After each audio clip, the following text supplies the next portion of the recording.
ಪ್ರಪಂಚ ತನ್ನಷ್ಟಕ್ಕೆ ತಾನು ಚೆನ್ನಾಗೇ ಇತ್ತು. ಯುರೋಪಿನ ವ್ಯಾಪಾರ ಏಷ್ಯಾದೊಂದಿಗೆ ಸುಲಭವಾಗಿ ಸಾಗ್ತಾ ಇತ್ತು. ಇದು ಪೂರ್ವ ರೋಮನ್ನರ ರಾಜಧಾನಿಯಾದ ಕಾನ್ಸ್ಟಾಂಟಿನೋಪಲ್ ಎಂಬ ನಗರದ ಮೂಲಕ ಸಾಗ್ತಾ ಇತ್ತು.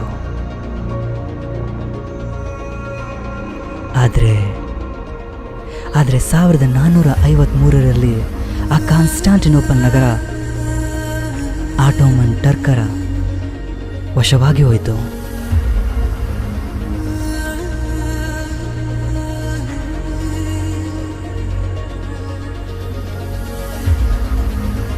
ಅಲ್ಲಿಂದ ಪ್ರಾರಂಭವಾಯಿತು ಸಮಸ್ಯೆ. ಸಾಗರದಷ್ಟು ದೊಡ್ಡ ಸಮಸ್ಯೆ. ಸಾಗರದ ಮೂಲಕ ಭಾರತಕ್ಕೆ ಹೊಸ ಜಲಮಾರ್ಗ ಹುಡುಕುವ ಸಮಸ್ಯೆ. ಅದು ಸಮಸ್ಯೆ ಮಾತ್ರ ಆಗಲಿಲ್ಲ, ಒಂದು ದೊಡ್ಡ ಅವಕಾಶ ಕೂಡ. ಯಾಕಂದರೆ ಯುರೋಪಿನಿಂದ ಒಂದಾದ ನಂತರ ಒಂದು ಹಡಗುಗಳಂತೆ ಭಾರತದ ದಿಕ್ಕಿನಲ್ಲಿ ಹೊರಟುವು. ಅವರ ಆ ಸಾಹಸದ ಉತ್ಸಾಹದಲ್ಲಿ ಅದೆಷ್ಟು ಜೀವಗಳು ಸಾಗರದಲ್ಲಿ ಮುಳುಗಿ ಹೋದವೋ, ಸಾಗರದ ತಳಭಾಗವನ್ನು ಸೇರೋದವೋ ಯಾರಿಗೂ ಗೊತ್ತಿಲ್ಲ. ಕೊನೆಯದಾಗಿ ಆ ಗೆಲುವಿನ ಸಿಹಿಯನ್ನು ಸವಿದವನು ಅವನೇ ಭಾರತದ ಪಾಲಿಗೆ ವಿಲನ್ ಆಗಿ, ಯುರೋಪಿಯನ್ನರ ಕಣ್ಣಿಗೆ ಹೀರೋ ಆಗಿ ಕಾಣುವಂಥವನು ಪೋರ್ಚುಗೀಸರ ವಾಸ್ಕೋ ಡ ಗಾಮ, ಅಲಿಯಾಸ್ ವಾಸ್ಕೋ ಡ ಗಾಮ. ನನ್ನ ಚಿನ್ನದ ಪಕ್ಷಿ ಭಾರತ ಹಲವಾರು ಯುರೋಪಿಯನ್ನ ಆಕರ್ಷಿಸಿತು. ಡಚ್ಚರು, ಇಂಗ್ಲಿಷರು, ಫ್ರೆಂಚರು, ಹೀಗೆ ಇನ್ನೂ ಹಲವರು ಭಾರತದ ಕರಾವಳಿಯ ತೀರದಲ್ಲಿ ಬಂದು ನೆಲೆಸಲಿಕ್ಕೆ ಆರಂಭಿಸಿದರು.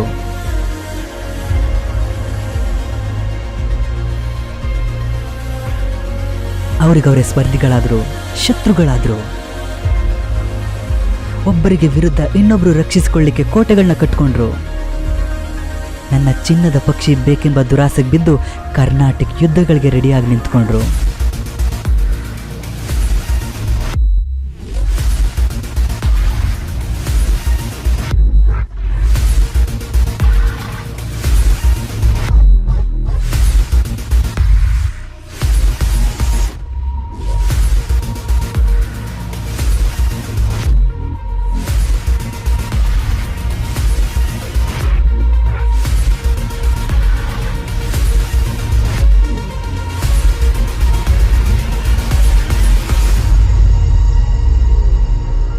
ಈ ಇಂಗ್ಲಿಷರು ಮತ್ತು ಫ್ರೆಂಚರ ನಡುವೆ ನಡೆದ ಕರ್ನಾಟಕ ಯುದ್ಧಗಳಲ್ಲಿ ಗೆದ್ದು ನಿಂತವರು ಇಂಗ್ಲಿಷರು.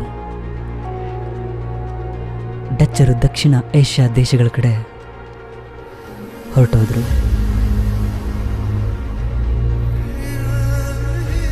ಫ್ರೆಂಚರು ಮಾಹೆ, ಕಾರೈಕಲ್, ಪಾಂಡಿಚೇರಿ, ಯಾನಂ ಮತ್ತು ಚಂದ್ರನಗರ್ಗೆ ಫಿಕ್ಸ್ ಆದರು. ಇನ್ನು ಪೋರ್ಚುಗೀಸರು ಡಿಯೋ, ಡಾಮನ್, ಗೋವಾ ಇಲ್ಲೇ ನೆಲೆಯೂರಿದ್ರು. ಆದರೆ ಇಂಗ್ಲಿಷ್ ಅವರು ಬಾಂಬೆ, ಮದ್ರಾಸ್, ಬೆಂಗಾಲ್ನಂಥ ಆಯಕಟ್ಟಿನ ಸ್ಥಳದಲ್ಲಿ ನಿಂತು ಮೊದಲ ಆಟವನ್ನು ಸ್ಟಾರ್ಟ್ ಮಾಡಿದ್ರು. ಅದೇ ಭಾರತದ ಮೊದಲ ಸೋಲು, ಪ್ಲಾಸಿ ಕದನ. 1757ರ ಮೋಸದ ಪ್ಲಾಸಿ ಕದನ.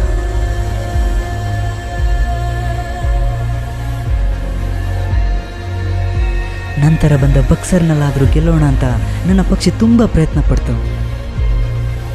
ಆದರೂ ಆಗಲಿಲ್ಲ. ಇಲ್ಲಿವರೆಗೆ ಬರೀ ಮೋಸದ ನರಿಯಾಗಿದ್ರು, ಆದರೆ ಈಗ ತೋಳವಾಗ್ಬಿಟ್ರು ಆ ಬ್ರಿಟಿಷರು. ಇಷ್ಟಾದರೂ ನನ್ನ ಪಕ್ಷಿ ಶಕ್ತಿ ಕಳ್ಕೊಂಡಿರಲಿಲ್ಲ. ಯಾಕಂದ್ರಾಗ ಶ್ರೀರಂಗಪಟ್ಟಣದಿಂದ ಹೈದರಾಲಿ ಮತ್ತು ಟಿಪ್ಪು ಆಂಗ್ಲ ಮೈಸೂರು ಯುದ್ಧಗಳನ್ನ ಆರಂಭಿಸಿದ್ರು.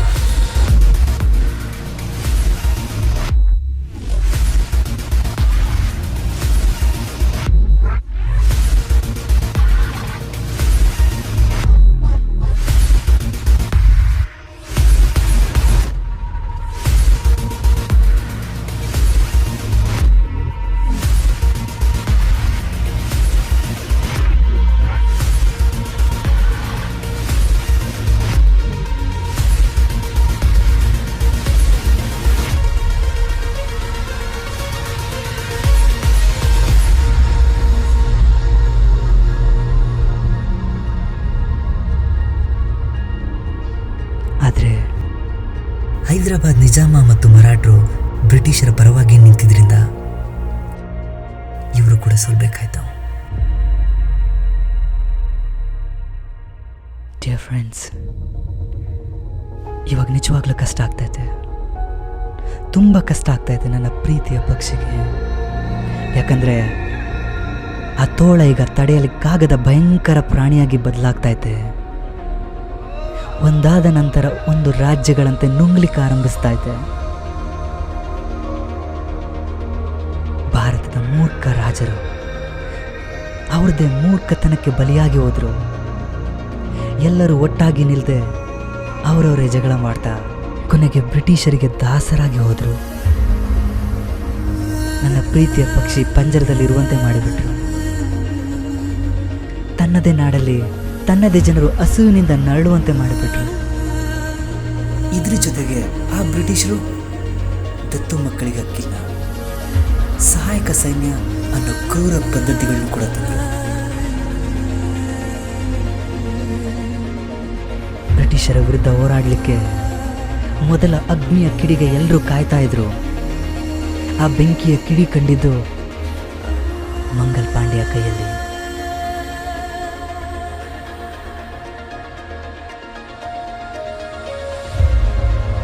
ತುಳಿತಕ್ಕೆ ಒಳಪಟ್ಟ ಎಲ್ಲರ ಸಿಟ್ಟು ಒಟ್ಟಾಗಿ ಸಿಡಿತು. ಭಾರತದಲ್ಲಿ ಬ್ರಿಟಿಷರ ಬೇರುಗಳು ಮೊದಲ ಬಾರಿಗೆ ದೊಡ್ಡದಾಗಿ ಅಲುಗಾಡ್ಲಿಕ್ಕೆ ಆರಂಭವಾಗ್ಬಿಟ್ಟು ಅದೇ 1857ರ ದಂಗೆ, ಭಾರತದ ಮೊದಲ ಸ್ವಾತಂತ್ರ್ಯ ಸಂಗ್ರಾಮ.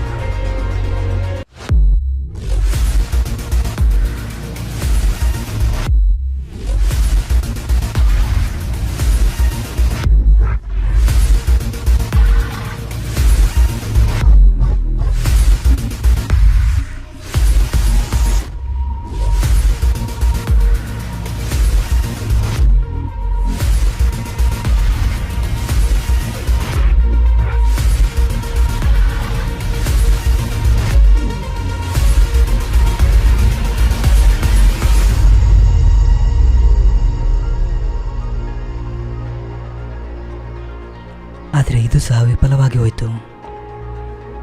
ನೇಪಾಳಿ ಗೂರ್ಖರು, ಪಂಜಾಬಿನ ಸಿಖ್ಖರು ಬ್ರಿಟಿಷವ್ರಿಗೇನೆ ಸಹಾಯ ಮಾಡಿದರು. ಅದಕ್ಕೆ ಕಾರಣನೂ ಇತ್ತು. ಅವರ ಸಿದ್ಧತೆ ಇಲ್ಲದ್ದು, ನಿಖರ ಗುರಿ ಇಲ್ಲದ್ದು, ದಾರಿ ಇಲ್ಲದ್ದು, ಒಬ್ಬ ಒಳ್ಳೆ ನಾಯಕ ಇಲ್ಲದ್ದು, ಎಲ್ಲ ಕಾರಣ ಸೇರಿ ಆ ದೊಡ್ಡ ಹೋರಾಟ ನಿಂತೋಯ್ತು.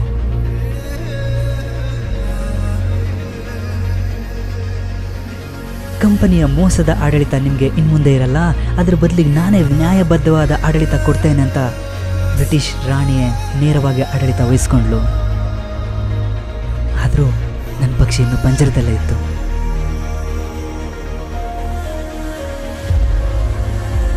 ಭಾರತದ ಸ್ವಾತಂತ್ರ್ಯ ಹೋರಾಟದ ಸುವರ್ಣ ಕಾಲ, ಸ್ವಾತಂತ್ರ್ಯ ಹೋರಾಟದ ಹೊಸ ಯುಗ, ಸ್ವಾತಂತ್ರ್ಯ ಹೋರಾಟದ ಹೊಸ ದಾರಿ, ಹೊಸ ದಿಕ್ಕು ಪ್ರಾರಂಭ ಆಯಿತು. ಯಾಕಂದರೆ 1885ರಲ್ಲಿ ಇಂಡಿಯನ್ ನ್ಯಾಷನಲ್ ಕಾಂಗ್ರೆಸ್ನ ಸ್ಥಾಪನೆ ಆಯಿತು.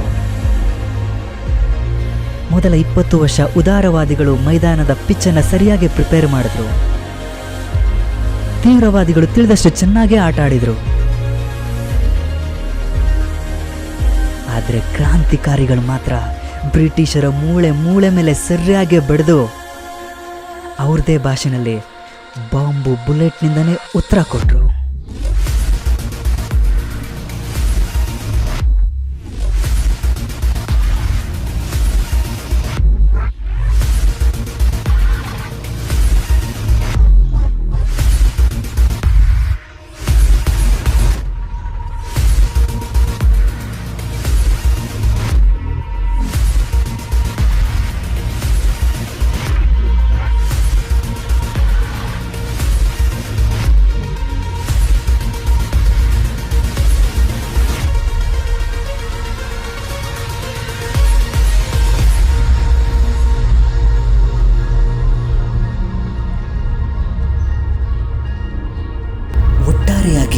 ಇವರೆಲ್ಲರ ಬಲಿದಾನದಿಂದ ಆ ಕೊನೆಯ ಗೆಲುವಿನ ಸಿಕ್ಸರ್ ಹೊಡಿಲಿಕ್ಕೆ ಅವಕಾಶ ಸಿಕ್ಕಿದ್ದು ಅಹಿಂಸೆ ಅನ್ನೋ ಅಸ್ತ್ರಕ್ಕೆ.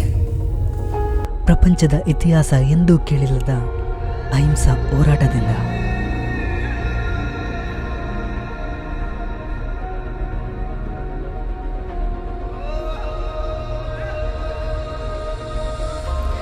ಪ್ರೀತಿಯ ಪಕ್ಷಿ ಪಂಜರದಿಂದ ಹೊರಗೆ ಬಂದಿತ್ತು.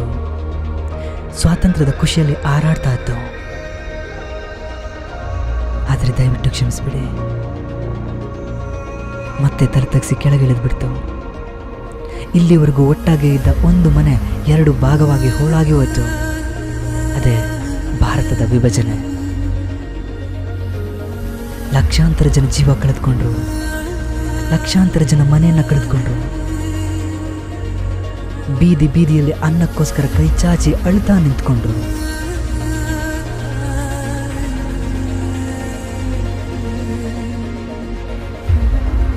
ಹೋಗ್ಲಿ ಬಿಡಿ. ಕಾಲವನ್ನು ಎಂದಕ್ಕೆ ಓಡಿಸ್ಲಿಕ್ಕಾಗಲ್ಲ. ಇತಿಹಾಸವನ್ನು ಬದಲಿಸ್ಲಿಕ್ಕಾಗಲ್ಲ. ನನ್ನ ಪ್ರೀತಿಯ ಪಕ್ಷಿಯನ್ನು ನಿಜವಾಗ್ಲೂ ನೀವು ಇಷ್ಟಪಟ್ಟರೆ, ಅದರ ಬಗ್ಗೆ ನಿಜವಾಗ್ಲೂ ನಿಮ್ಮ ಮನಸ್ಸಿನಲ್ಲಿ ಕಿಂಚಿತ್ತಾದರೂ ಗೌರವ ಇದ್ದರೆ ಮರಿಬೇಡಿ. ಮಹಾತ್ಮ ಈ ದೇಶದ ರಾಜಕೀಯ ಸ್ವಾತಂತ್ರ್ಯಕ್ಕೋಸ್ಕರ ಮಾಡಿರೋ ತ್ಯಾಗವನ್ನು ಎಂದಿಗೂ ಮರಿಬೇಡಿ. ಅಂಬೇಡ್ಕರ್ ಈ ದೇಶದ ಸಾಮಾಜಿಕ ಸ್ವಾತಂತ್ರ್ಯಕ್ಕೋಸ್ಕರ ಮಾಡಿರೋ ಹೋರಾಟವನ್ನು ಅಪ್ಪಿ ತಪ್ಪಿನೂ ಮರಿಬೇಡಿ. ಸುಭಾಷ್ ಈ ದೇಶದ ಕ್ರಾಂತಿಯ ಶಕ್ತಿಯನ್ನು ತೋರಿಸಲಿಕ್ಕೆ ತನ್ನ ಜೀವದ ಮೇಲೆ ತಾನೇ ಎಳೆದುಕೊಂಡ ಕಷ್ಟವನ್ನು.